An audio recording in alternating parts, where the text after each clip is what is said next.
तो कल हम लोग पढ़ रहे थे रिफ्रैक्शन फ्रॉम प्लेन सरफेस।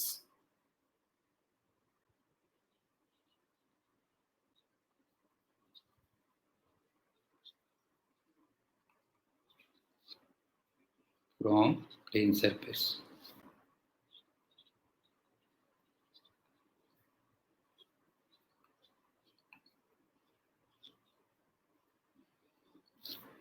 एक तो मैंने तुम्हें ये बताया था v equal to μ2 upon μ1 into u, और रे ऑफ लाइट बस ध्यान रखना 1 से 2 पे जा रही है, मतलब जहां से जा रही है उसको मैं फर्स्ट मीडियम कह रहा हूँ, ये मतलब है, समझ गए ना? जहां से जा रही है उसको मैं फर्स्ट मीडियम कह रहा हूँ। अब इससे ही हमने क्या निकाला था? एक तो ये निकाला था कि v और u सेम साइन के हैं। इसका मतलब प्लेन सरफेस के जिधर ऑब्जेक्ट है उधर ही इमेज है। ये रिफ्लेक्शन फ्रॉम प्लेन मिरर से उल्टा होता था। दूसरा दूसरा मैंने तुमसे कहा था कि ऑब्जेक्ट अगर रियल है तो image virtual and vice versa. ये प्लेन मिरर की तरह होता था। तीसरा मैंने तुम्हें याद दिलवाया था कि वो कॉइन वाला एग्जांपल याद रखना कि रे ऑफ लाइट अगर डेंसर से रेयर पे जा रही है तो फिर जो इमेज डिस्टेंस होती है वो कम हो जाती है, और अगर रेयरर से डेंसर पे जा रही है तो इमेज डिस्टेंस बढ़ जाती है। और अगर रेयरर मीडियम एयर हो तो फिर ये जो इंक्रीज या डिक्रीज है वो म्यू टाइम्स का हो जाता है। ये किया था। और एक दूसरा हमने ये निकाल लिया था, एक तो डी एपरेंट का फॉर्मूला,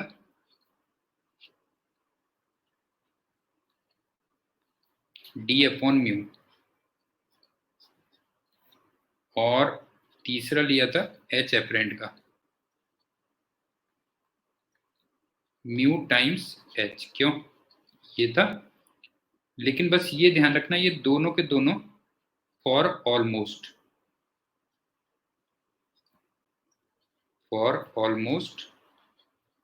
नॉर्मल इंसिडेंस है। क्यों?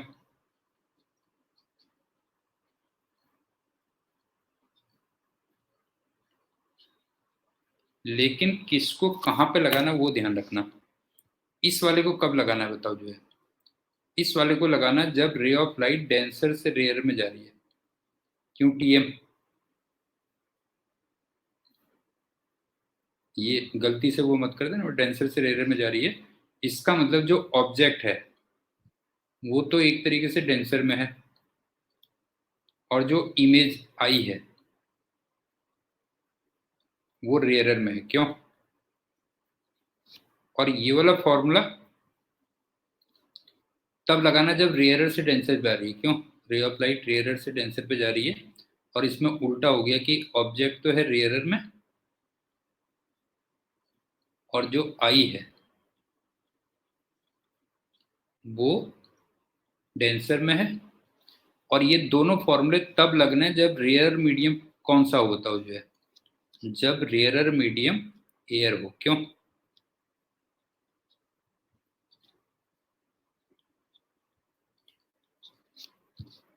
अदरवाइज फिर ये जनरल फॉर्मूला हो गया।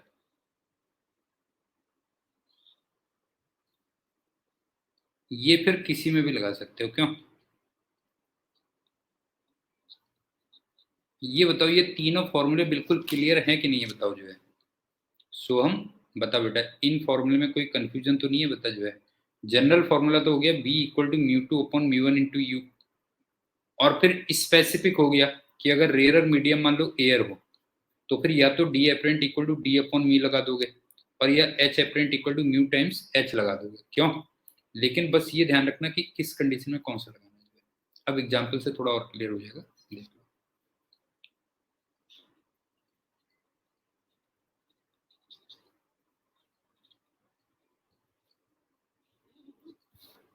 फर्स्ट सपोज करो ये ग्लास स्लैब है, और इसका जो म्यू दिया हुआ है तुम्हें वो मान लो 1.5 दिया हुआ है। यहाँ पे एक ऑब्जेक्ट रखा हुआ है, इसको एक तो ये आई देख रही है, E1 कह लो, और इसको एक दूसरी आई यहां से देख रही है E2। तो E1 को जो ऑब्जेक्ट है अपीयर एट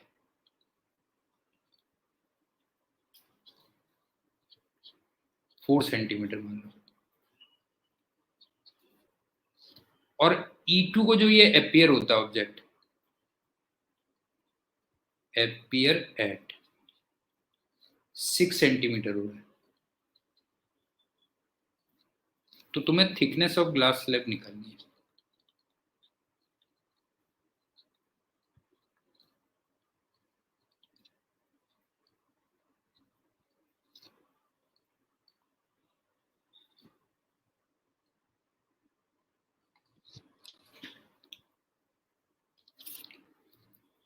अब टीएम मेरे को ये बता कि जो E1 को जो 4 सेंटीमीटर अपीयर हो रहा है, 4 सेंटीमीटर जो अपीयर हो रहा है वो 4 सेंटीमीटर एक्चुअल से कम है या ज्यादा है, बताओ। E1 को जो 4 सेंटीमीटर अपीयर हो रहा है वो 4 सेंटीमीटर एक्चुअल से कम है या ज्यादा है, मतलब एक्चुअल क्या है बताओ, ज्यादा है या, हाँ एक्चुअल से कम है। इसका मतलब जो एक्चुअल है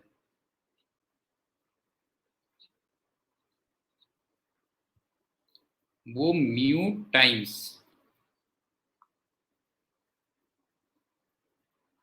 ज्यादा होगा। क्यों, समझ में आया या नहीं आया बेटा, ये बताओ। जो है ये बताओ, इसका मतलब जो एक्चुअल है वो क्या है बताओ, म्यू टाइम्स ज्यादा है ना।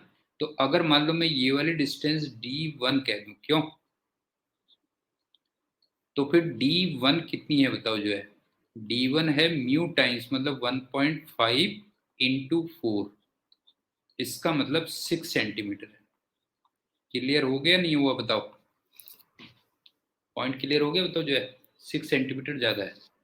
और इसी टाइप से अगर मैं इसको D2 कहूं, एक्चुअल जो D2 है, तो D2 भी कितना हो गया बताओ। जो है वो 1.5 इंटू 6, इसका मतलब 9 सेंटीमीटर हो गया।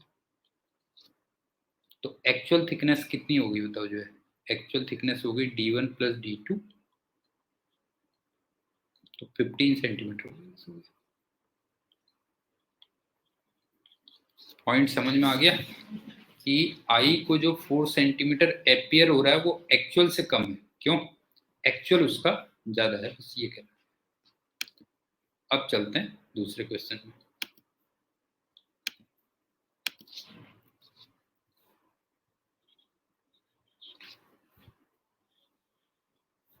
यहां पे मान लो म्यू की वैल्यू 2 है, यहां पे म्यू की वैल्यू 3 है। अब तुम जनरल फॉर्मूला यूज करोगे, ध्यान रखना।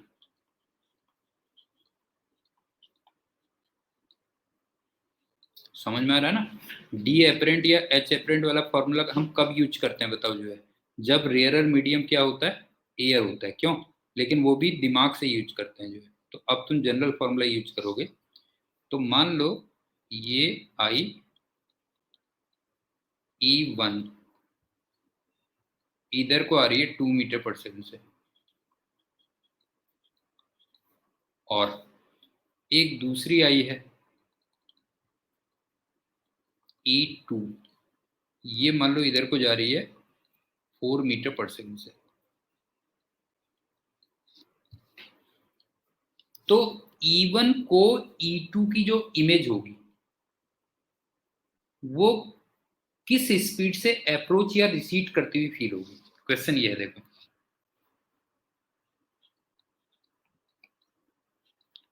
To E1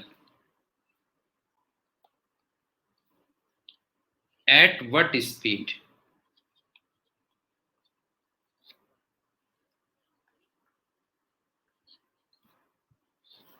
image of E2, image of E2, और E2 को मैं मान लो E2 की इमेज को मान लो से E2 डैश कह देता हूं, ठीक है। एपियर टू बी अप्रोचिंग और रिसीडिंग।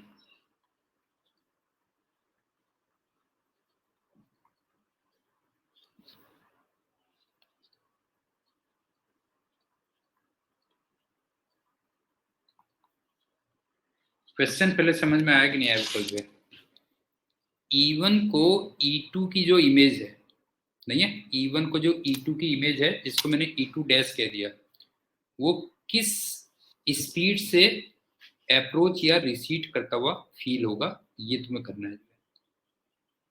अब सुनो,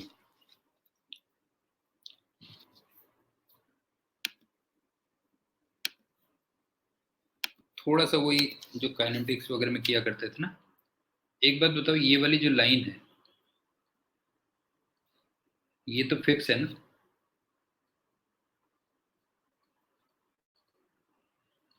ये फिक्स है। यहां से E1 की जो डिस्टेंस है वो वेरिएबल है, मान लो x है,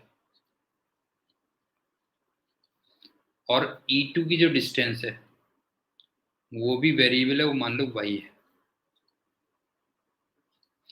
अब ये बताओ, जो तुम्हें दे रखा है वो -dx/dt इक्वल टू 2 और +dy/dt इक्वल टू 4, बताओ ये दिया है या नहीं दिया?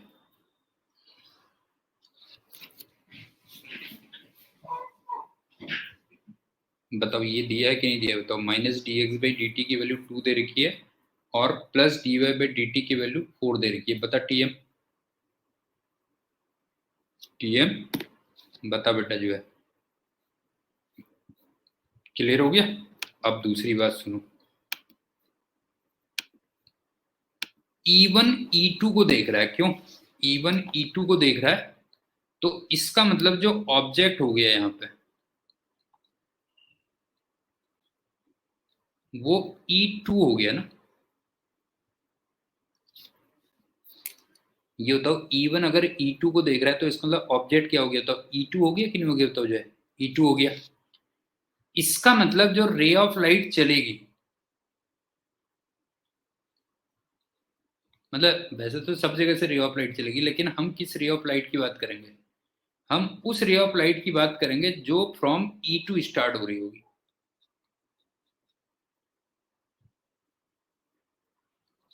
हर्ष बता बेटा, समझ में आया कि नहीं आया? E1 E2 को देख रहा है, क्यों? E1 E2 को देख रहा है तो इसका मतलब E2 ऑब्जेक्ट हो गया। तो हम किस रे ऑफ लाइट की बात करेंगे जो E2 से चलेगी? तो E2 से मतलब ऐसे मान लो कि ऐसे चली, मान लो, हाँ? अब ध्यान से देखना,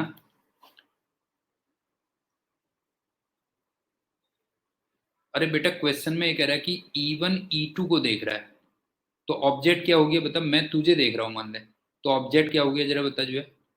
अगर मैं तुझे देख रहा हूं तो ऑब्जेक्ट क्या हो गया? बता जो है।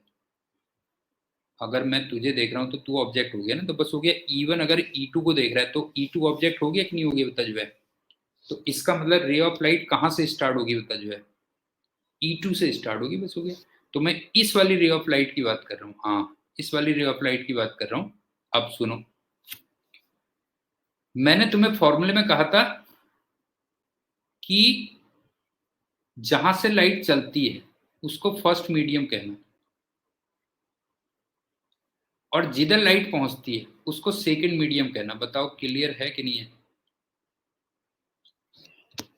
बताओ, जहां से लाइट चलती है उसको फर्स्ट मीडियम कहना, और जिधर लाइट पहुंचती है उसको सेकंड मीडियम कहना। ये भी हो गया। अब दूसरी बात सुनो, अरे बेटा एक्स कम हो रहा है ना, धीरे धीरे एक्स उधर की तरफ आ रहा है, तो कम नहीं हो रहा, ये बता जो है। तो फिर तो -dx/dt 1 बेटा जो है, ये है। अब अगली बात सुनो कि प्लेन सरफेस के जिधर ऑब्जेक्ट होता है उधर ही इमेज होती है, क्यों? अब आप देखो कि यहां से ऑब्जेक्ट इधर को है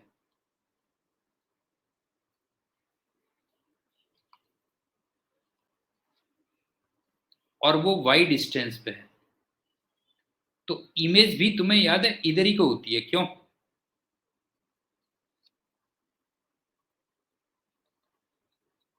इमेज भी इधर ही को होती है, और वो कितनी डिस्टेंस पे होती है? सुनो,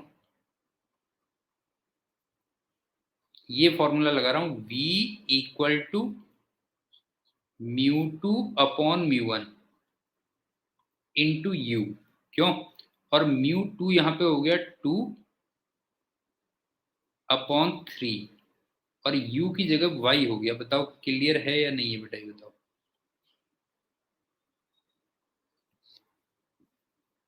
ये बताओ, ऑब्जेक्ट यहां से y डिस्टेंस पे है, ऑब्जेक्ट यहां से y डिस्टेंस पे है, तो इमेज भी इधर ही को होगी। क्यों? इमेज भी इधर ही को होगी, और वो कितनी डिस्टेंस पे होगी बताओ जो है, वो होगी μ2 अपॉन μ1 इंटू यू डिस्टेंस पे। इसका मतलब 2/3 अपॉन इंटू वाई। ये क्लियर हो गया? तन्मय बता बेटा, ये क्लियर हुआ कि नहीं हुआ? क्लियर हो गया ना? अब सुनो, अब अगर मैं तुमसे ये कहूं कि E1 से E2 डैश की डिस्टेंस कितनी है, इसको मैं लेट जेड कह देता हूं। हाँ, तो देखो, एक तो x है प्लस 2/3 ऑफ y है। बताओ ये समझ में आया? ये बताओ, ये क्लियर हुआ कि नहीं हुआ? ये डिस्टेंस क्या है बताओ जो है, ये है distance between E1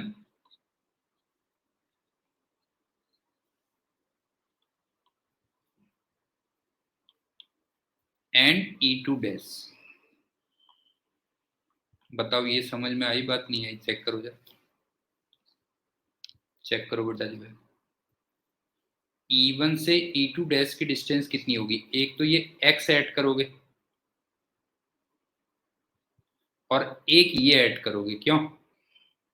2/3 y add करोगे तो ये आ गई E1 और E2 डैश की डिस्टेंस। अब सिंपल है, बस हो गया। आप डिफ्रेंशिएट कर दो इसको, तो यहाँ से जरा देखना dz/dt कितना आ गया बताओ। dz/dt आ गया dx/dt प्लस 2/3 ऑफ dy/dt। अब dx/dt जो हमारा था वो -2 था और dy/dt था 4, ये था ना। तो अल्टीमेटली आ गया 8/3 -2 आई थिंक। क्यों? 8/3 -2, तो ये आ गया +2/3।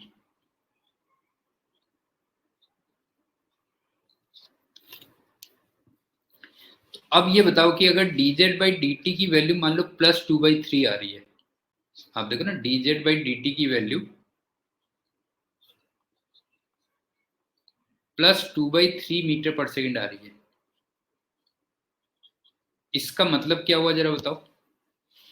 dz/dt की वैल्यू +2/3 मीटर पर सेकेंड आ रही है, तो इसका मतलब क्या हुआ कि E1 E2 डैश जो डिस्टेंस है, क्यों, इसका मतलब जो डिस्टेंस E1 E2 डैश है,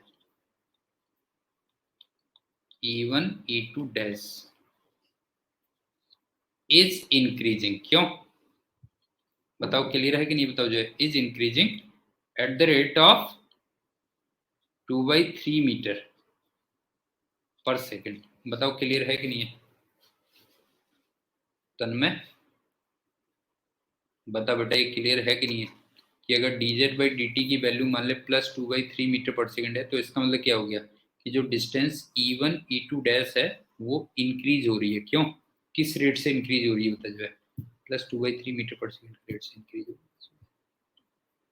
ठीक, एक और देखते हैं, देखो एग्जाम्पल।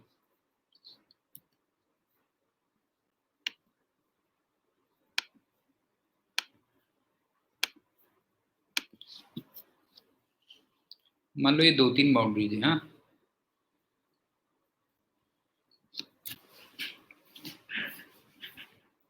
यहाँ पे ऑब्जेक्ट रखा हुआ है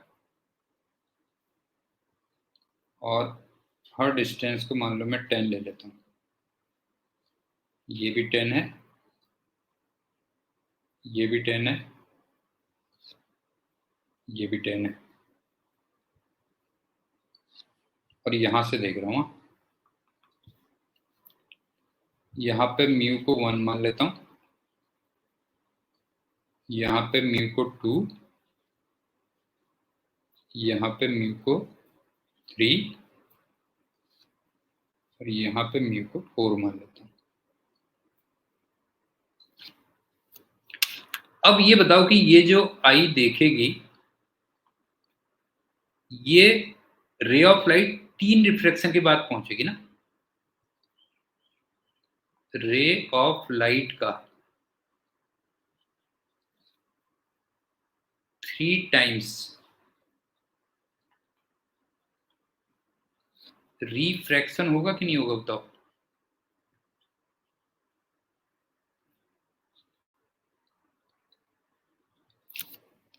इसका मतलब I3 देखेगी, क्यों नहीं, ये वाली आई कौन सी इमेज देखेगी, I3 देखेगी। तो बस हमें I3 निकालना है कि I3 कितना होगा, कहां पर होगा, मतलब ये कह दो। अब देखो सुनो,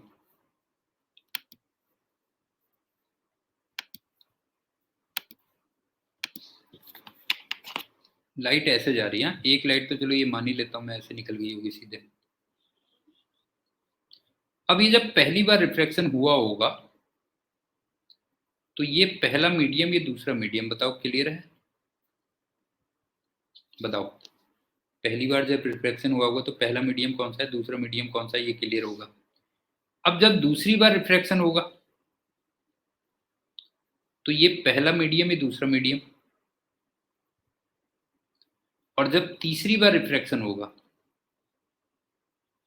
तो फिर ये पहला मीडियम, ये दूसरा मीडियम। तो मेरे ख्याल से यहां तक भी क्लियर हो गई होगी बात। अब अगली बात मैंने क्या सुनी है, सुनो। जिधर ऑब्जेक्ट होता है उधर ही इमेज बनती है, क्यों, जिधर ऑब्जेक्ट होता है उधर ही इमेज बनती है, और कितनी डिस्टेंस पे बनती है, μ2/μ1 इंटू यू डिस्टेंस पे। अब ये बताओ, जब पहली बार रिफ्रैक्शन हुआ तो ऑब्जेक्ट यहाँ पे 10 सेंटीमीटर की डिस्टेंस पे था, ऑब्जेक्ट था 10 सेंटीमीटर पे। इसका मतलब जो पहली इमेज रही होगी वो μ2/μ1 मीन्स 2/1 इंटू 10, 20 पे रही होगी। बताओ क्लियर है या नहीं है, बताओ बेटा। पहली जो इमेज रही होगी वो μ2/μ1 इंटू यू, मतलब 20 पे रही होगी, क्यों। अब इसने इसके लिए ऑब्जेक्ट का काम किया होगा, क्यों, इसने इसके लिए ऑब्जेक्ट का काम किया होगा। तो यहां से जरा बताओ I1 कितने पे था, यहां से I1 था 20 + 10, इसका मतलब 30 पे था। तो फिर I2 कितनी डिस्टेंस पे रहा होगा, फिर से एक बार वही चलेगा, μ2/μ1 3/2 इंटू 30, 45 सेंटीमीटर। बताओ समझ में आ रहा है मैं कैसे अप्लाई कर रहा हूं बेटा, 1/1 में कैसे अप्लाई करता जा रहा हूं, μ2/μ1 इंटू यू को। ये हो गया। अब इसके लिए उसने ऑब्जेक्ट का काम किया होगा, क्यों, इसके लिए ऑब्जेक्ट का काम किया होगा।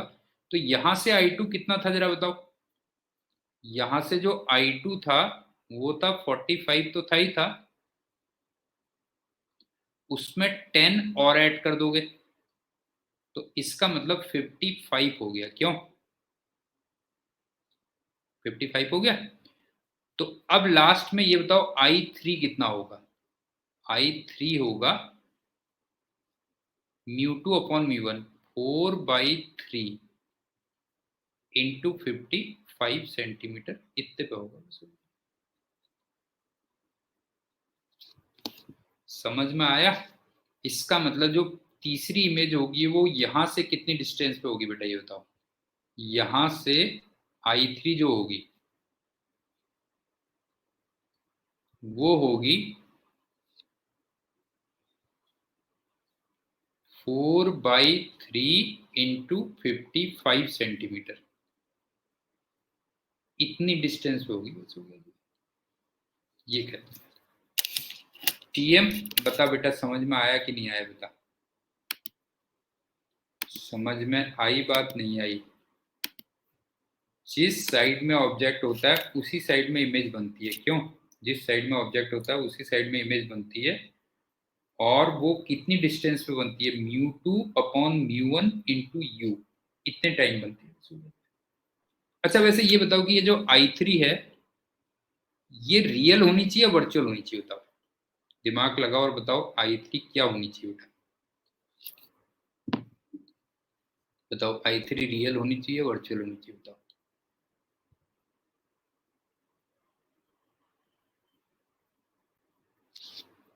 एक्चुअल में ये वर्चुअल होगी ना। क्यों बताता हूं, देखो।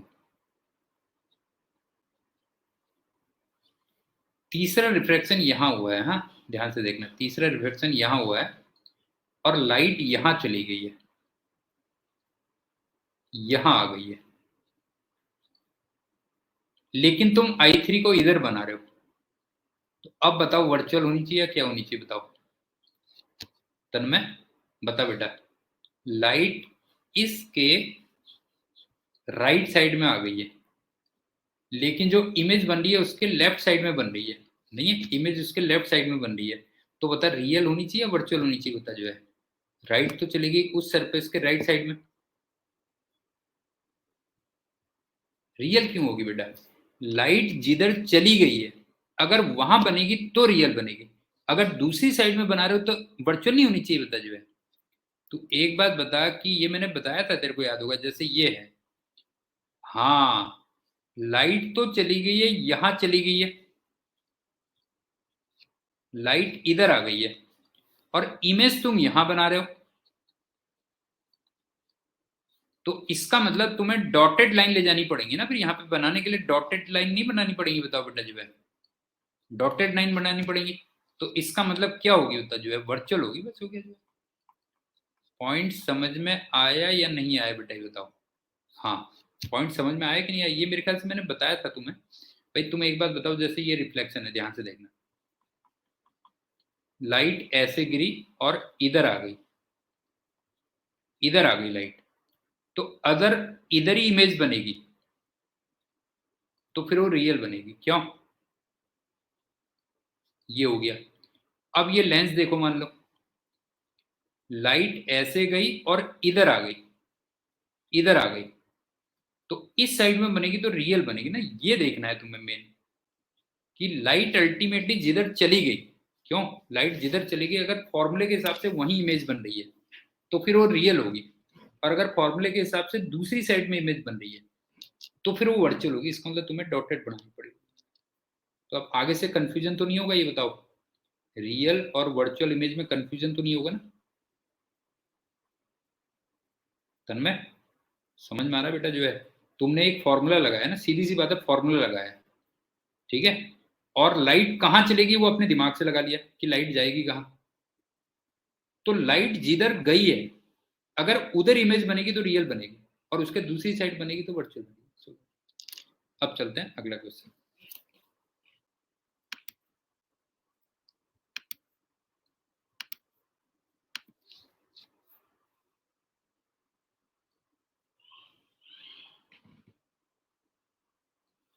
इसको ना तुमने ये पॉलिश कर दिया है,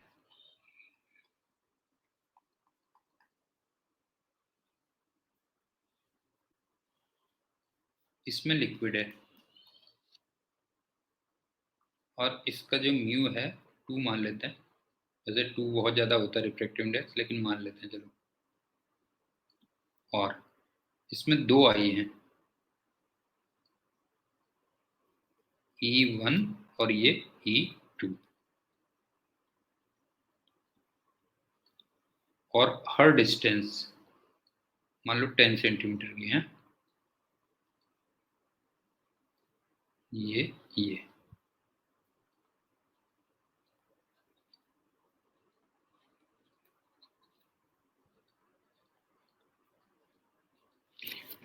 अब ये बताओ कि जो मिरर होगा वो E1 और E2 की इमेज बनाएगा ना, बनाएगा कि नहीं बनाएगा? तो मिरर E1 और E2 की इमेज बनाएगा। क्यों? और उनको मान लो मैं E1 डैश और E2 डैश कह देता हूं। Mirror will make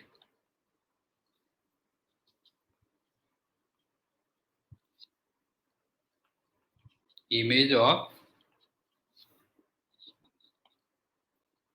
E1 and E2 and let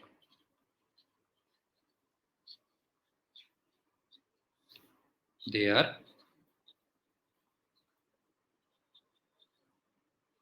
E1 dash and E2 dash.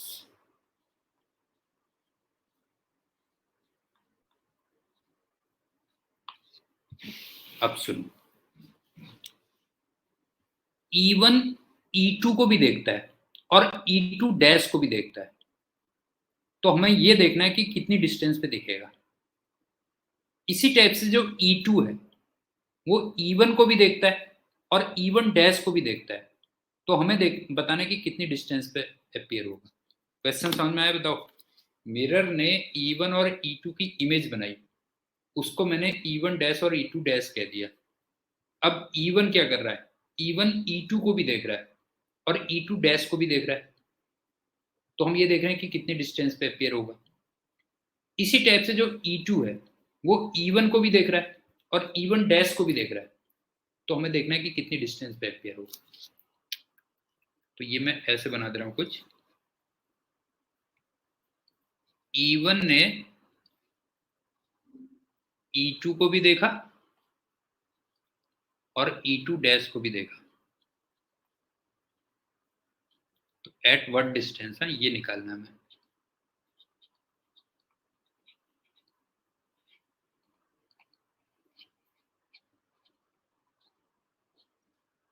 ये फाइंड करना है।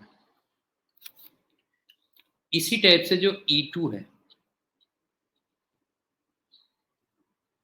वो E1 को भी देख रहा है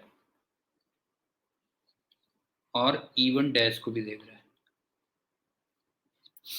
इसमें से पहले सिंपल वाले पार्ट कर लेते हैं। अच्छा, वैसे E1 मेरे ख्याल से एयर में था ना? E1 एयर में था, E2 पानी में था।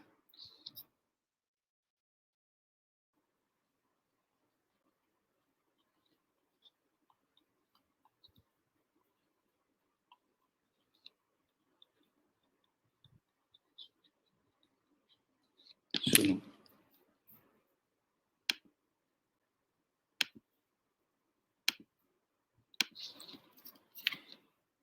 E1 जब E2 को देखेगा तो 10 प्लस 10 अपॉन डी एपरेंट लगेगा और वो 15 सेंटीमीटर होगा। बिल्कुल ईमानदारी से बताओ कितनों के समझ में है?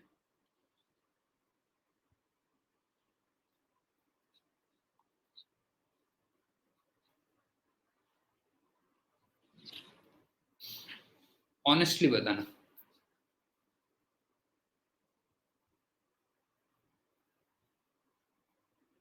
हाँ, वो तो बताऊंगा ही, खैर मैं वो तो बताऊंगा ही बताऊंगा। एक बात बता बेटा, जब E1 E2 को देखेगा तो एक तो ये 10 सेंटीमीटर की डिस्टेंस हो जाएगी, और ये जो 10 सेंटीमीटर होगा ये कम नहीं दिखाई देगा उसको? ये बता, ये जो 10 सेंटीमीटर होगा वो 10/2 में दिखेगा कि नहीं दिखेगा? बता जो है, अब बता। अब समझ में आया कि नहीं आया? E1 जब E2 डैश को देखेगा तो क्या होगा बता जो है? 10 तो वो रहेगा ही रहेगा, साथ में 10/2 और होगा। क्यों? अच्छा, E2 जब E1 डैश को देखेगा तो उल्टा हो जाएगा फिर वो। क्यों? ये जब इसको देखेगा तो वो उल्टा हो जाएगा ना, वो 10 तो वो रहेगा ही रहेगा, प्लस म्यू टाइम्स 10 और हो जाएगा, तो इसका मतलब ये 30 सेंटीमीटर पे होगा। बताओ क्लियर है कि नहीं है? ये एच एपरेंट का फॉर्मूला लगा।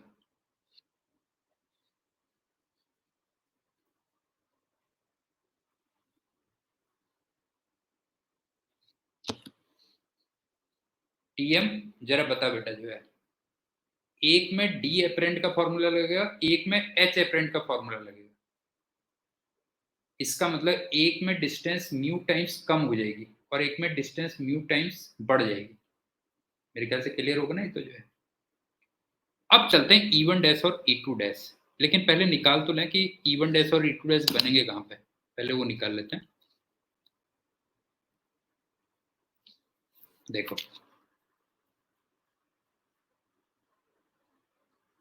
ये मिरर जब E2 को देखेगा तो उसको ये 10 सेंटीमीटर पे दिखाई देगा। बताओ क्लियर है?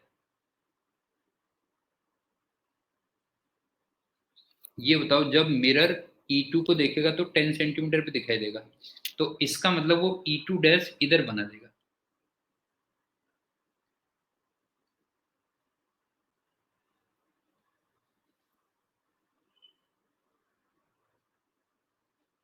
बताओ क्लियर है या नहीं है बेटा? बताओ। प्लेन मिरर की एक प्रॉपर्टी होती है, तुम याद करो प्लेन मिरर में ये फॉर्मूला लगता था V equal to minus u. याद आ रहा है कि नहीं आ रहा? बताओ प्लेन मिरर में।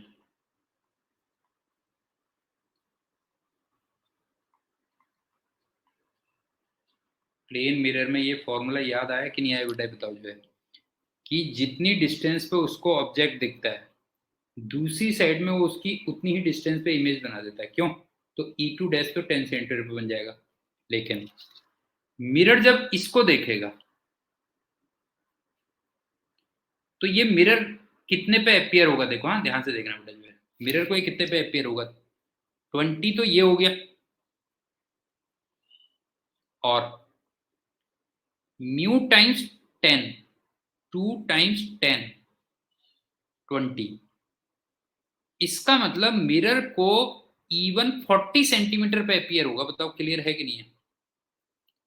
मिरर को जो इवन होगा वो 40 सेंटीमीटर पे अपियर होगा। इसका मतलब मिरर अपने से नीचे 40 सेंटीमीटर पे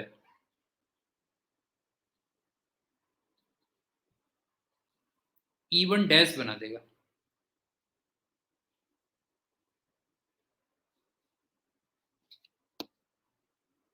एक बार दोबारा सुन लो। प्लेन मिरर में फॉर्मूला लगता है V equal to minus u. इसका मतलब जितनी डिस्टेंस पे ऑब्जेक्ट होता है उतनी ही डिस्टेंस पे इमेज बनती है, लेकिन दूसरी साइड में। मिरर ने जब E2 को देखा तो वो 10 सेंटीमीटर पे ही अपियर होगा, तो वो E2 डैश को 10 सेंटीमीटर दूसरी साइड बना देगा। लेकिन मिरर जब E1 को देखेगा तो 20 तो ये आएगा, और इसमें H एपरेंट का फॉर्मूला और लग जाएगा। तो इसका मतलब मिरर को 40 सेंटीमीटर पे दिखेगा, तो 40 सेंटीमीटर पे इमेज बना देगा। सो गया ये। ठीक, अब सिंपल है देखो। अब ये बताओ कि जब E2 E1 डैश को देखेगा, ध्यान से देखना बेटा जो है, इसको घर में एक बार दोबारा से बुक करना, तब तुम्हें समझ में आएगा। E1 जब E2 डैश को देखेगा तो कितने पे होगा? हाँ,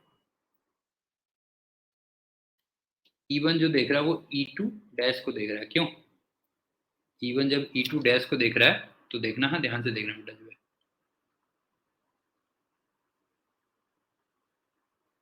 ये वाली जो डिस्टेंस है ये 30 है। E1 E2 डैश को देख रहा है, ध्यान से देखना बेटा जो है, E1 E2 डैश को देख रहा है, तो 10 सेंटीमीटर तो ये लोगे, और इतने में डी एपरेंट का फॉर्मूला लगाओगे, 30 में डी एपरेंट का लगाओगे, तो ये तुम्हें जो फील होगा वो 10 प्लस 30/2। इसका मतलब 25 सेंटीमीटर पर होगा। बताओ समझ में आया या नहीं आया बेटा? बताओ। E1 ने जब E2 डैश को देखा तो वो उसको 10 प्लस 30/2 25 पे फील हुआ। ठीक, अब चलते हैं E2 जब E1 डैश को देखेगा,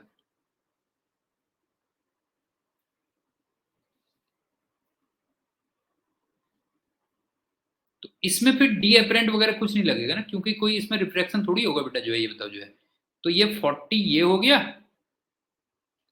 और 10 ये हो गया, तो 50 पे फील होगा, बस हो गया। E2 को जो E1 डैश होगा वो कितने पे फील होगा बता जो है, यहाँ पे जो आएगा वो आएगा 10 प्लस 40। इसका मतलब 50 सेंटीमीटर पे फील होगा, और इस वाले में कोई भी डी एपरेंट या एच एपरेंट नहीं लगेगा।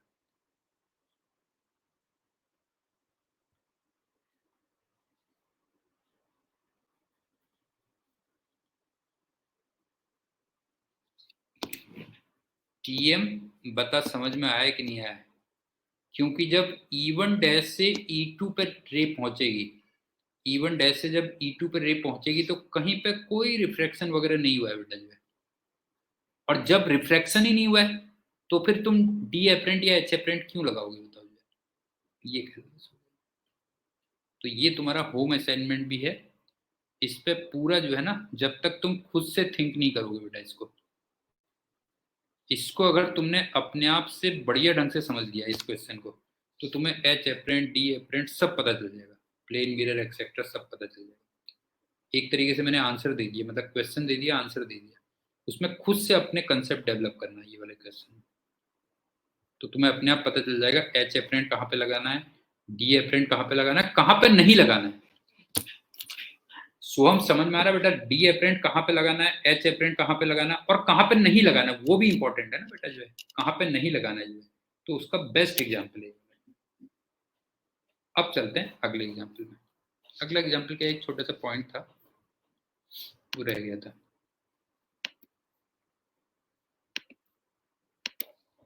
कल सुबह क्लास करोगे 6 बजे कर लोगे बेटा क्लास?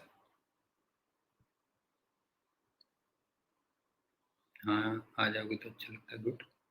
देखो एक तुम्हें याद है ये था ना बेटा, ये 1 2 3 4 ऐसे था पैरेलल अगर बाउंड्रीज हो।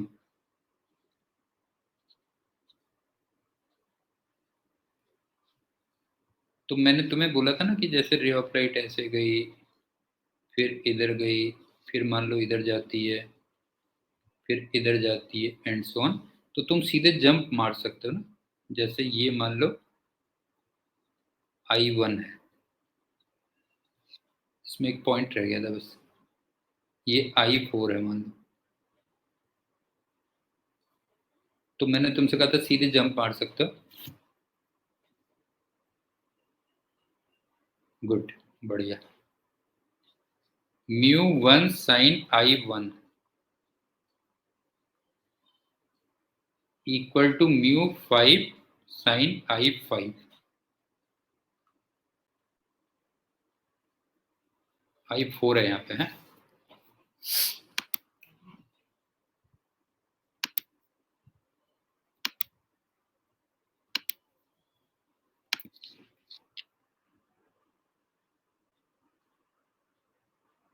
अब देखो ये बताओ कि अगर मान लो μ1 इक्वल टू μ4 हो जाए, देन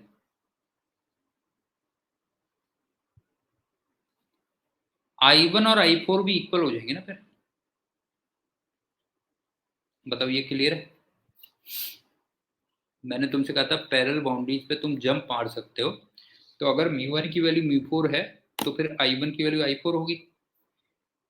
और ये बताओ कि अगर I1 और I4 इक्वल हो गए मान लो, तो फिर ये वाली रे अगर A है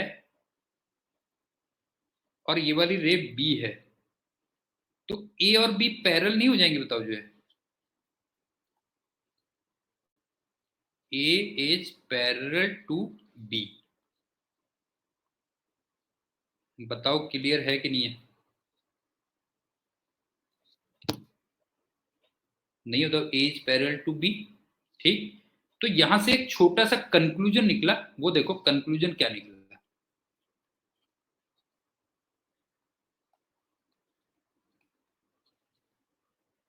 कंक्लूजन ये निकला कि अगर मान लो पैरेलल बाउंड्रीज है,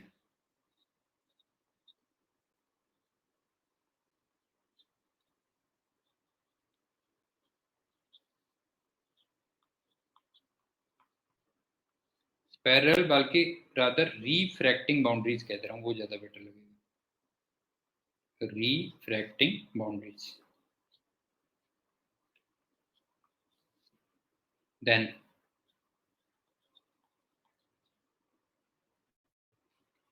रेज पैरेलल होंगी।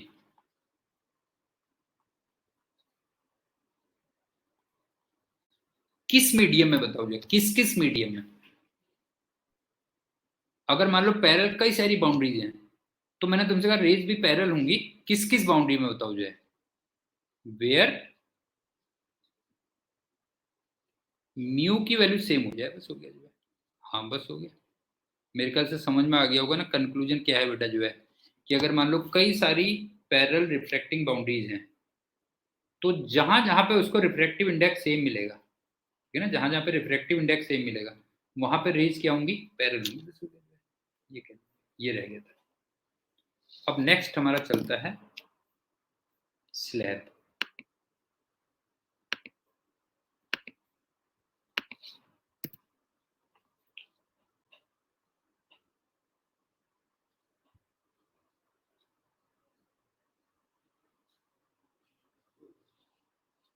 ये क्या है देखो, ये है मान लो, इसकी थिकनेस टी है और इसका रिफ्रैक्टिव इंडेक्स म्यू है। इधर भी एयर है और इधर भी एयर है, और ऑब्जेक्ट यहां पे रखा हुआ है मान लो, और इधर से देख रहे हो। अब सबसे पहली बात ये बताओ कि मैं जो भी बात कर रहा हूं वो I2 की बात कर रहा हूं ना। ये बताओ मैं जो भी बात करूंगा वो सेकंड इमेज की बात करूंगा कि नहीं करूंगा, बताओ।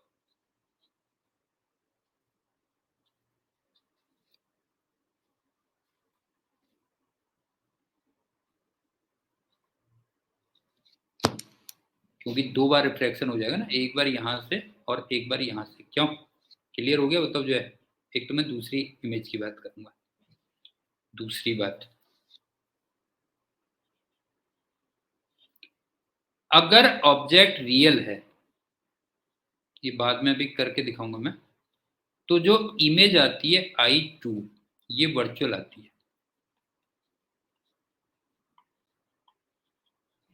And vice versa.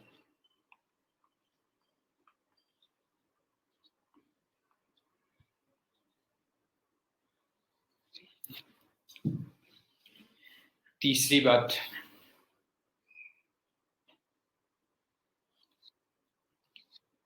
अब ये बताओ कि रे ऑफ लाइट इधर को जा रही है ना, ये रे ऑफ लाइट इधर को जा रही है, तो I2 ना यहां कहीं फील होगा। अभी सब प्रूव करूंगा, ध्यान रखना इसमें। I2 इधर कहीं फील होगा, इसका मतलब I2 रे ऑफ लाइट की डायरेक्शन में शिफ्ट हो गया है। जरा बताओ क्लियर है कि नहीं है, कि जो I2 है शिफ्ट्स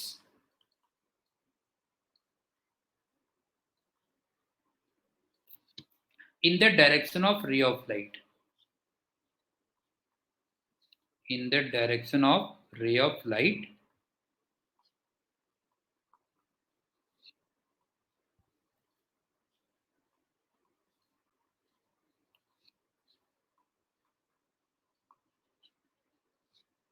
और वो जो शिफ्ट होता है S O I2, वो 1 - 1/म्यू टाइम्स टी इतना होता है। ये सब प्रूव करूंगा, अभी ध्यान रखना, इतना शिफ्ट होता है। चौथी बात,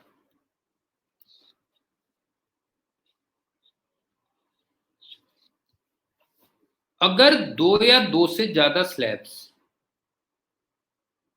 कंबाइंड रखी हैं सेपरेट रखी हैं, तो फिर जो टोटल शिफ्ट होगा वो ऐड हो जाएगा। 2 और more than 2 slabs, more than 2 slabs,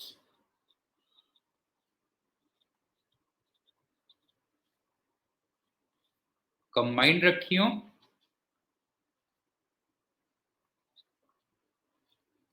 या सेपरेट रखी हो, कोई फर्क नहीं पड़ता।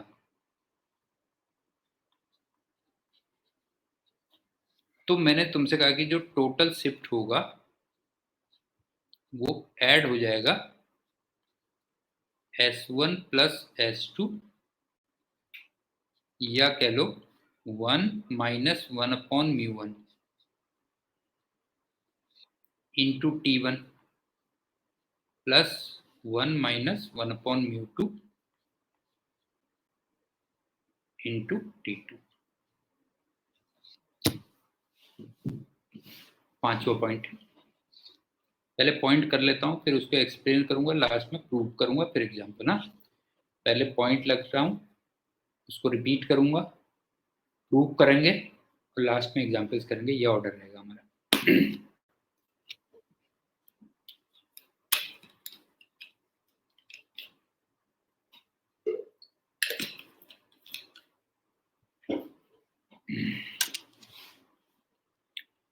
अब जो हमने शिफ्ट का फॉर्मूला लिखा है 1 minus 1/μ into T,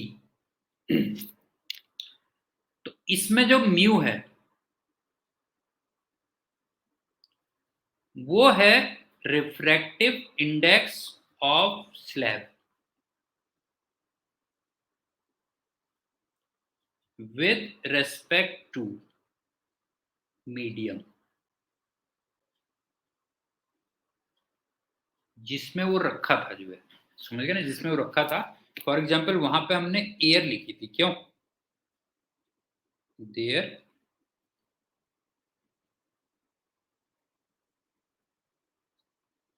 it was air.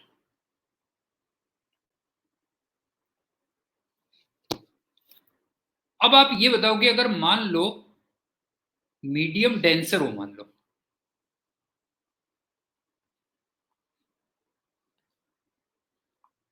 Medium denser हो एज कंपेयर टू स्लैब,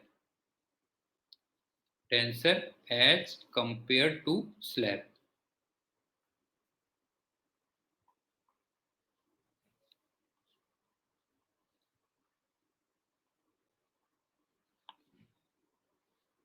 तो म्यू की वैल्यू लेस देन 1 आ जाएगी कि नहीं आ जाएगी, बताओ। सोम बता बेटा, जो है अगर मान ले मीडियम डेंसर हो एज कंपेयर टू स्लैब, तो म्यू था क्या ना, वो देखो बेटा, म्यू क्या था जरा देखना, reflective index of slab with respect to medium है। तो ये बताओ कि अगर मीडियम मान लो डेंसर हो जाए तो म्यू की वैल्यू लेस देन 1 हो जाएगी कि नहीं हो जाएगी। टीएम टीएम बता बेटा, जो है कि अगर मीडियम का रिफ्लेक्टिव इंडेक्स ज्यादा हो जाए, नहीं है, अगर मीडियम का रिफ्लेक्टिव इंडेक्स ज्यादा हो जाए तो स्लैब का जो रिफ्लेक्टिव इंडेक्स होगा रिलेटिव, वो लेस देन 1 हो जाएगा। इसका मतलब जो शिफ्ट आ जाएगा वो अब नेगेटिव आ जाएगा, फिर क्यों?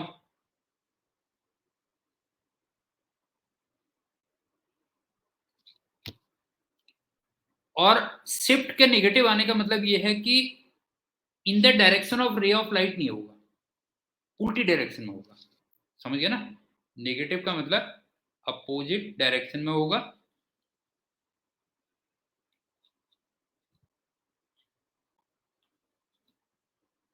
किसके? रे ऑफ लाइट के।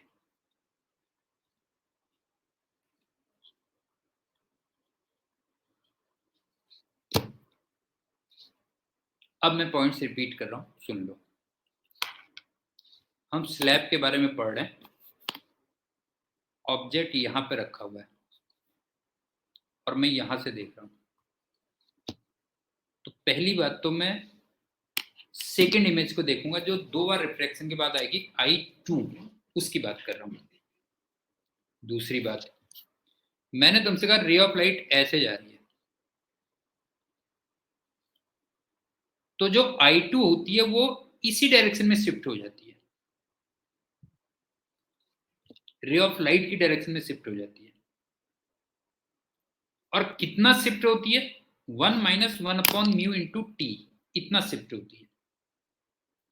और अगर 2 या 2 से ज्यादा स्लैब्स कंबाइंड रखे हो, सेपरेट रखे हो, तो फिर टोटल शिफ्ट ऐड हो जाता है।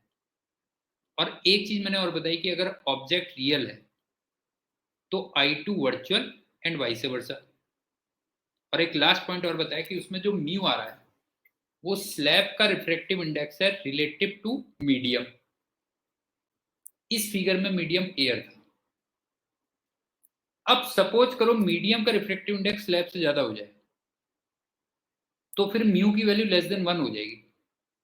इसका मतलब शिफ्ट नेगेटिव आ जाएगा, और शिफ्ट के नेगेटिव आने का मतलब यह है कि अब in the direction of ray of light नहीं होगा, बल्कि उसके क्या होगा, अपोजिट होगा, बस होगा। ये क्या, जैसे तुम एक सिंपल सी बात देखो ना, ये है, मान लो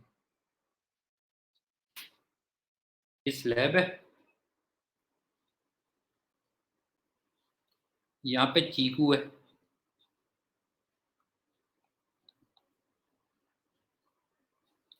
और यहाँ पे पीकू है।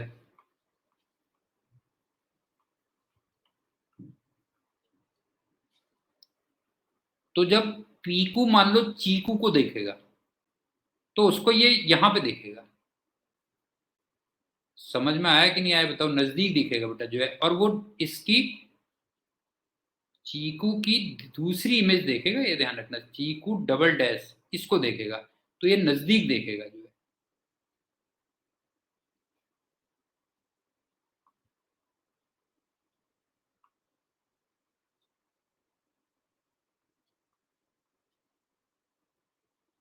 टीएम समझ में आ गया बेटा, ये बता जो है कि पीकू चीकू को जब देखेगा, तो वो चीकू को नहीं देखेगा जो है, ये ध्यान रखना, वो चीकू की दूसरी इमेज को देखेगा। और मैंने तुमसे कहा कि वो उधर को शिफ्ट हो जाता है, क्यों उधर को शिफ्ट हो जाता है, तो वो नजदीक देखेगा। और सेम केस उल्टा भी होगा, कि अगर चीकू मान लो पीकू को देखेगा, नहीं है, चीकू मान लो पीकू को देखेगा, तो पीकू की दूसरी इमेज को देखेगा, तो वो भी नजदीक देखेगा। ये अब इसके प्रूफ वगैरह देख लो कैसे होंगे।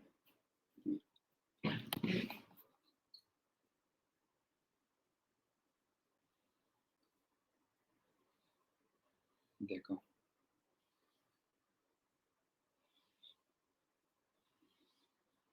ये ऑब्जेक्ट है, अब एक रे तो चलेगी सीधे, ये तो चलेगी सीधे,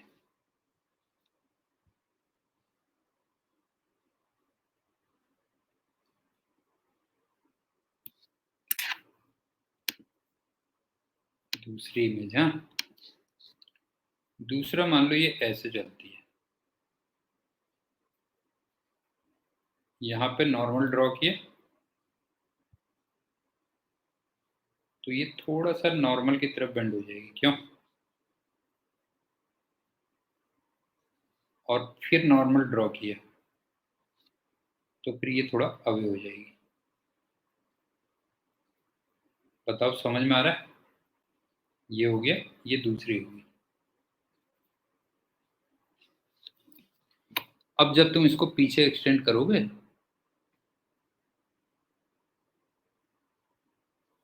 एक तरीके से ये बन गई I2। और एक बात और बताऊं, कि जब इससे पीछे एक्सटेंड करते ना, तो ये बनती I1।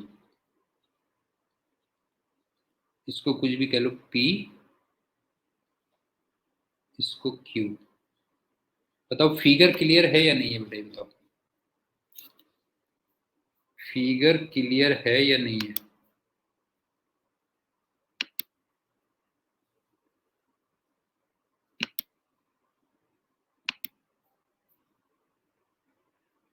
तन्मय फिगर क्लियर है बेटा।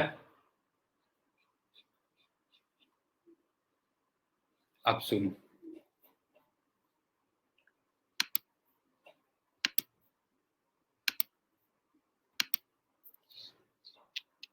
ये जब पहला रिफ्रैक्शन हुआ है ना, अच्छा वो बताओ, वो छोड़ो, पहले ये बताओ कि तुम्हें ऐसा लग रहा है कि ऑब्जेक्ट तो रियल है, और जो इमेज है I2, ये वर्चुअल दिख रही कि नहीं दिख रही, पहले ही बताओ। एक पॉइंट तो यहीं पे क्लियर करते हुए चलते हैं ना, नहीं है, हैंड टू हैंड वहीं के वहीं क्लियर करते हुए चलते हैं, ये कह दो, ठीक। अब सुनो, मान लो यहां से O की डिस्टेंस x है, मान लो, तो यहां से जो पहली इमेज होगी, वो कितने पे बनेगी, ध्यान से रखना। v इक्वल टू मैं लगा रहा हूं μ2 अपॉन μ1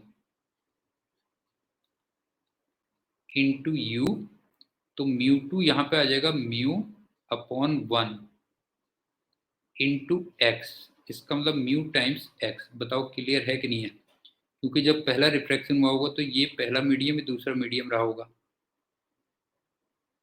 जब दूसरा रिफ्रैक्शन होगा तो ये पहला मीडियम, ये दूसरा मीडियम होगा। बताओ ये कैलकुलेशन समझ में आई कि नहीं आई? बताओ ये बताओ ये कैलकुलेशन समझ में आई कि नहीं आई? बताओ।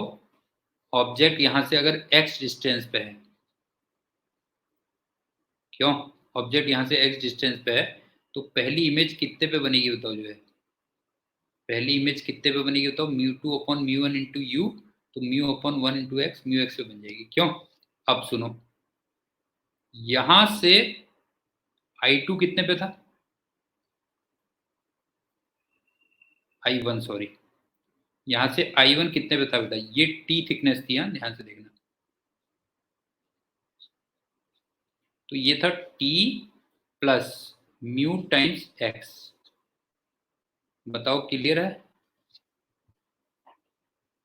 यहां से I1 कितने पे था बेटा? जो है T plus mu times x पे। तो इसका मतलब I2 कितने पे बनेगा बताओ? जो है I2 फिर से वही लगेगा, μ2 अपॉन μ1 इंटू यू लगा रहा हूँ। μ2 अब हो जाएगा 1 upon mu into T plus mu X. तो मेरे ख्याल से ये आ रहा होगा x plus T by mu.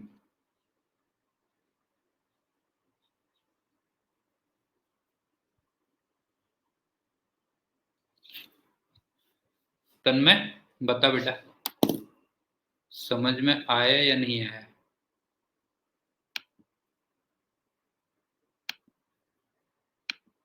TM बता बेटा, ये समझ में आया कि नहीं आया? बता जो है।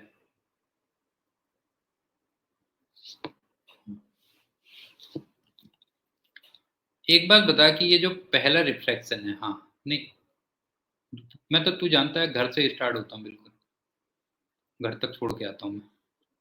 ये बता, यहां से जो ऑब्जेक्ट है वो x डिस्टेंस पे था, इसका मतलब जो पहली इमेज बनेगी, पहली इमेज बनेगी वो कितने पे बनेगी बता? जो है μ2 अपॉन μ1 इंटू यू, इस पे बनेगी कि नहीं बनेगी बता बेटा? ये बता जो है μ2 अपॉन μ1 इंटू यू पे बनेगी ना। अब ये पहला मीडियम था, ये दूसरा मीडियम था, तो ये बता μ2 तो यहाँ पे म्यू है और μ1 यहाँ पे 1 है, तो इसका मतलब म्यू अपॉन 1 इंटू एक्स, मतलब म्यू एक्स पे बनेगी। क्यों? मतलब ये डिस्टेंस म्यू एक्स आ गई, ये हो गई।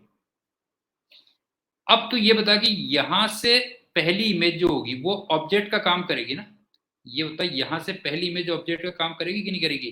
तो यहां से I1 कितनी डिस्टेंस पे, जरा बता। यहां से I1 कितनी डिस्टेंस पे? एक तो ये T थिकनेस है,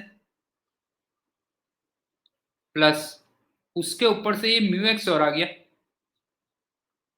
ये बता इतनी डिस्टेंस पे, बता अब क्लियर हुआ कि नहीं हुआ? यहां से जो पहली इमेज है जिसने उसके लिए ऑब्जेक्ट का काम करना है, वो इतनी डिस्टेंस पे T प्लस म्यू एक्स पे। इसका मतलब यहां से I2 कितनी डिस्टेंस पे बनेगी? फिर से वही μ2 अपॉन म्यू वन लगेगा। क्यों? μ2 अपॉन म्यू वन, तो μ2 अपॉन म्यू वन, तो अब के 1 upon mu into T plus mu X होगा। बताओ ये क्लियर हुआ या नहीं हुआ बेटा? अब बता।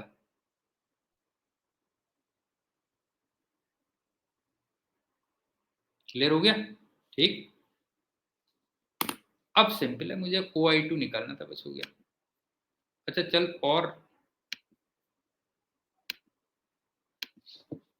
तू बताते हुए चल। अच्छा चल, तू भी क्या याद रखेगा?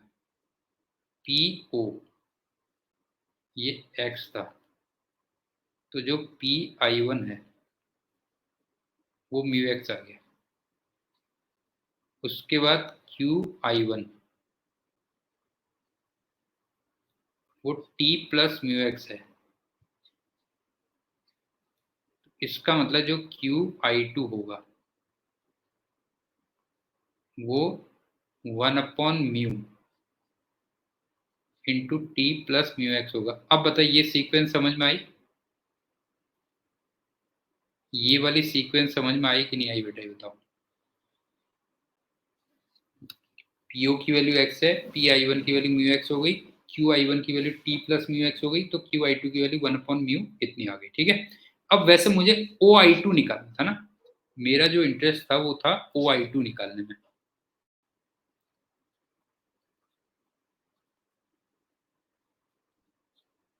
वो इंटरेस्ट वाले पे तुमने जो बताया था ना मैंने तेरे को, TM, क्यों इंटरेस्ट वाले पे जो बताया था कि नहीं बताया था बेटा जो है, बताया था ना? हाँ बड़ा बढ़िया, वो बैंक मैनेजर वाला। तो अब ये बताओ कि जो OI2 है वो जरा देखना बेटा OQ माइनस QI2 होगा, जरा देखो OQ माइनस QI2, जरा चेक करना,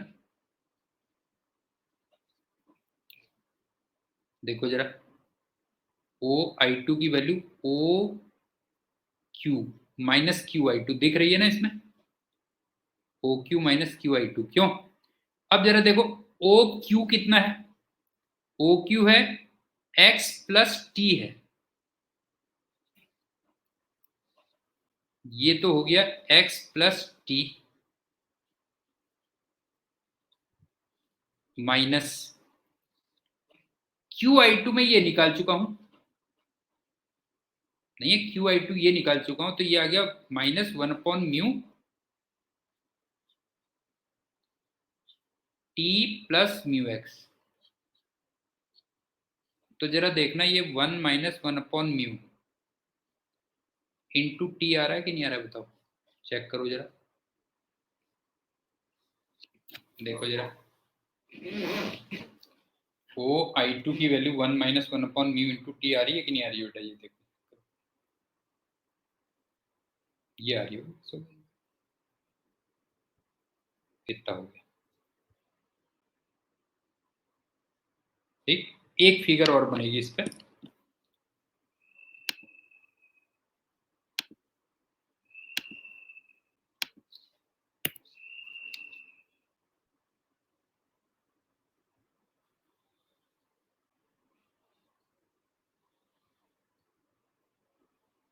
सपोज करो यहां से कहीं से लाइट आ रही थी, कहां से आ रही थी तुम्हें उससे मतलब नहीं है, ठीक है। अगर स्लैब नहीं होती तो वो यहां कहीं मिल जाती,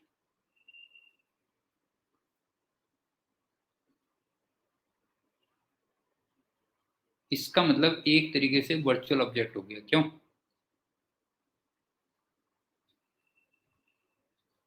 नहीं है, ये हो गया। अब जरा इसमें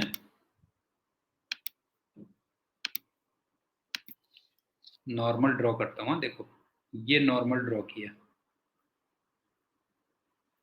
तो ये टूवर्ड्स द नॉर्मल बेंड होगी, इसका मतलब ऐसे हो जाएगी। फिर यहां पे नॉर्मल ड्रॉ करता हूं, अब ये अवे फ्रॉम द नॉर्मल होगी, तो ये इधर कहीं आ जाएगी, क्यों? तो इसका मतलब इधर पे कहीं I2 बनेगी। इसी टाइप से नीचे से भी आएगी, ध्यान रखना नीचे से भी आएगी। अब ये बताओ I2 रियल है कि नहीं, ये बताओ, नीचे वाली रे नहीं दिखा रहा हूं, ये बताओ यहाँ पे I2 रियल बनेगी कि नहीं बनेगी, बताओ जो है O वर्चुअल है तो I2 क्या बनेगी, रियल बनेगी, क्यों? इधर से भी आएगी, और ये ध्यान रखना इधर से भी आएगी, सेम रे इधर से भी आएगी जो है। पीयूष बता समझ में आया कि नहीं आया बेटा, ये बता जो है, शुरू में नहीं कहा था मैंने, बता जो है, शुरू में कहा था कि अगर ऑब्जेक्ट रियल है तो image virtual and vice versa जो है, ये हो गया। और एक चीज और देखो, लाइट इधर को जा रही है, तो जो शिफ्ट है वो भी देखो इसी डायरेक्शन में है, देख देख जरा, शिफ्ट इसी डायरेक्शन में है, जिधर को लाइट जा रही है उसी डायरेक्शन में है, और वो कितना है शिफ्ट, 1 - 1/μ इंटू टी इतना होगा।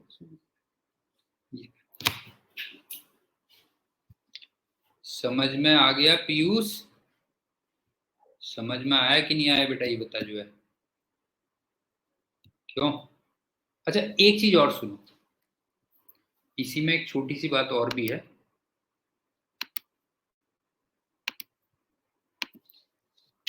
कि ये मान लो ए है और ये वाली रे बी है, तो ये दोनों पैरेलल होंगी। क्यों?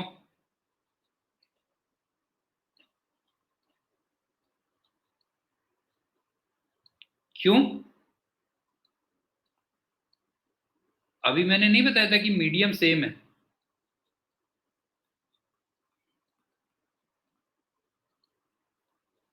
हाँ नहीं, मीडियम भी सेम होना चाहिए और पैरेलल बाउंड्रीज होनी चाहिए। क्यों?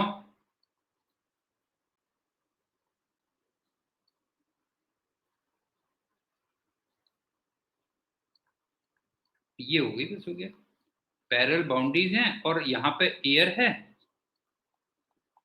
यहाँ भी एयर है, तो ऑब्वियस सी बात है दोनों की दोनों रेस क्या होंगी, आपस में क्या होंगी, पैरेलल होंगी। बस हो गया। तो पॉइंट्स एक बार दोबारा रिपीट कर दे रहा हूँ, सुन लो। स्लैब का मतलब 2 बार रिफ्रैक्शन, इसका मतलब मैं I2 की बात कर रहा हूँ। दूसरी बात, ऑब्जेक्ट रियल है तो I2 वर्चुअल, वाइस वर्सा। और मैंने तुमसे कहा जो I2 होगी वो रे ऑफ लाइट की डायरेक्शन में शिफ्ट हो जाएगी, 1 - 1/μ इंटू टी पे। और अगर 2 से ज्यादा स्लैब्स हैं, 2 या 2 से ज्यादा स्लैब्स हैं, तो ऐड हो जाता है, टोटल शिफ्ट क्या होता है, ऐड हो जाता है। और एक चीज मैंने आपसे कहा कि यहाँ पे जो म्यू आ रहा है वो स्लैब का रिफ्रैक्टिव इंडेक्स है रिलेटिव टू मीडियम जिसमें वो रखा हुआ है। अगर मान लो मीडियम डेंसर है तो फिर ये relative refractive index less than 1 हो जाएगा, तो इसका मतलब शिफ्ट क्या हो जाएगा, वो नेगेटिव में आ जाएगा। तो अब in the direction of ray of light नहीं आएगा, बल्कि उसके क्या हो जाएगा, उल्टा हो जाएगा। ये था सुबह। तो मेरे ख्याल से क्लियर हो गया होगा, बाकी चलो फिर कल के लेक्चर में करते हैं, ठीक है? Okay, bye and thank you. है, कल के लेक्चर में करते हैं। बाय बेटा।